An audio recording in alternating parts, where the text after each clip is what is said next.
Hi friends, welcome to రేమచ్చ YouTube channel. Rohit Sharma అదేవిధంగా Virat Kohli రిటైర్మెంట్పై social మీడియాలో చాలా చర్చలు జరుగుతున్నాయి. నిజంగానే వీరిద్దరు రిటైర్మెంట్ ప్రకటిస్తున్నారా లేదా?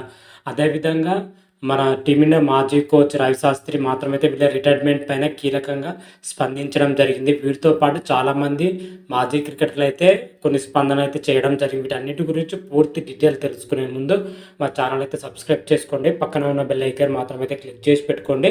ఫర్దర్గా మీ వీడియోలో అప్లోడ్ చేసిన మీకు నోటిఫికేషన్ వస్తుంది. ప్రజెంట్ మన టీమిండియా వచ్చేసరికి బోర్డర్ గవస్కర్ ట్రోఫీలో ఆస్ట్రేలియాతోనైతే 5 మ్యాచ్ల టెస్ట్ సిరీస్ అయితే ఆడుతుంది. ఇప్పటికే 4 టెస్ట్ మ్యాచ్లు అయితే కంప్లీట్ కావడం జరిగినాయి. అందులో వచ్చేసరికి 2 మ్యాచ్లు ఆస్ట్రేలియా గెలవగా, ఒక మ్యాచ్ టీమిండియా గెలవడం జరిగింది. ఒక మ్యాచ్ మాత్రమైతే డ్రాగా అయితే ముగిసింది. అయితే ఆస్ట్రేలియాతో జరిగిన టెస్ట్ సిరీస్లో కానీ, అంత ముందుకు జరిగిన టెస్ట్ సిరీస్లో కానీ టీమిండియా స్టార్ క్రికెటర్ అయిన రోహిత్ శర్మ అదేవిధంగా విరాట్ కోహ్లీ అయితే పూర్తి నిరాశపరుస్తూనే వస్తున్నారని చెప్పుకోవచ్చు. ప్రజెంట్ జరుగుతున్న ఆస్ట్రేలియా సిరీస్లో చాలా దారుణంగా అయితే ఆడుతున్నారని చెప్పుకోవచ్చు. అందుకే వీళ్ళిద్దరూ పర్ఫార్మెన్స్ వల్ల చాలామంది మాజీ క్రికెటర్లు ఏం సూచిస్తున్నారంటే రిటైర్మెంట్ ప్రకటించి రెస్ట్ తీసుకోవాలని అయితే సూచించడం జరుగుతుంది. ప్రజెంట్ మన టీమిండియా ముందు వచ్చేసరికి వరల్డ్ టెస్ట్ ఛాంపియన్షిప్ వెళ్ళాలని అయితే ఊరతో ఉన్నారు. కాకపోతే ప్రజెంట్ ఉన్న సిచ్యువేషన్లో అది జరగడం చాలా అసాధ్యము.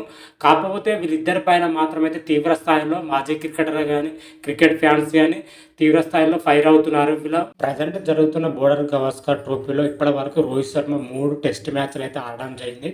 3 టెస్ట్ మ్యాచ్లో కలిపి 6.27 సగటుతోని 31 పరుగులు మాత్రమే చేయడం జరిగింది. ఇందులో రోహిత్ శర్మ హైయెస్ట్ స్కోర్ వచ్చేసి 10 పరుగులు. దీన్ని బట్టి చూస్తే రోహిత్ శర్మ ఇంత ఫెయిల్ ఫామ్తో ఆడినట్లయితే క్లియర్ కట్గా అయితే తెలుస్తుంది.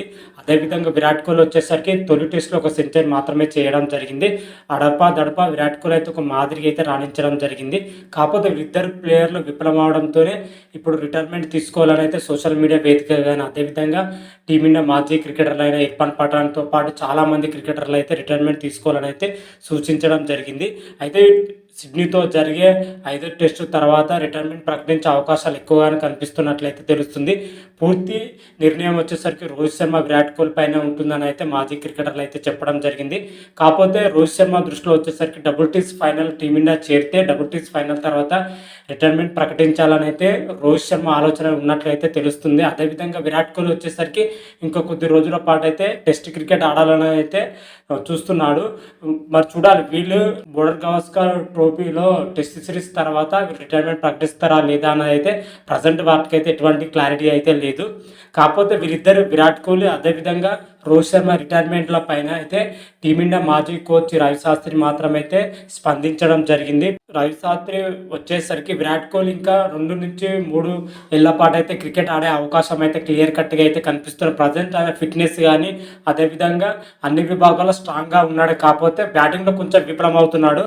కాకపోతే విరాట్ కోహ్లీ వచ్చేసరికి ఇంకా 3 నుంచి 4 ఏళ్ల పాటు అయితే క్రికెట్ ఆడే అవకాశం ఉన్నట్లయితే నేను ఆశిస్తున్నానైతే చెప్పడం జరిగింది. అదేవిధంగా రోహిత్ శర్మ విషయానికి వచ్చినట్లయితే రోహిత్ శర్మ ఆడడానికి అయితే చాలా ఇబ్బంది పడుతున్నారని చెప్పుకోవచ్చు. మున్పట్లాగా రోహిత్ శర్మ ఫుట్ వర్క్ అయితే లేదని అయితే మన రవి శాస్త్రి అయితే చెప్పడం జరిగింది. ఈ టెస్ట్ సిరీస్ తర్వాత రోహిత్ శర్మ రిటైర్మెంట్ తీసుకుంటే బాగుంటుందని అయితే రవి శాస్త్రి అయితే రోహిత్ శర్మకి అయితే సూచించడం జరిగింది.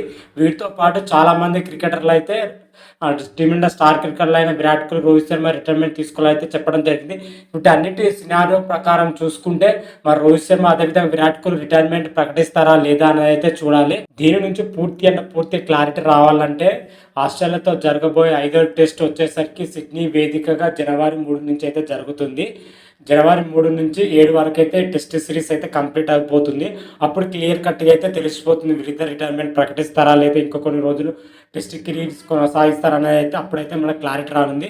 క్లారిటీ వచ్చిన తర్వాత మాత్రం అయితే మరొక వీడియో చేసి అయితే అప్లోడ్ చేస్తాను. అంతవరకు మీకు ఈ వీడియో కానీ నచ్చినట్టయితే లైక్ చేయండి, షేర్ చేయండి. మరిన్ని వీడియోల కోసం అయితే మా ఛానల్ అయితే సబ్స్క్రైబ్ చేసుకోండి. పక్కన ఉన్న బెల్ ఐకాన్ మాత్రం అయితే క్లిక్ చేసి పెట్టుకోండి. ఫర్దర్గా మేము వీడియోలో అప్లోడ్ చేసినా మీకు నోటిఫికేషన్ వస్తుంది. హర హర మహాదేవ్, శంభో శంకర. Thank you.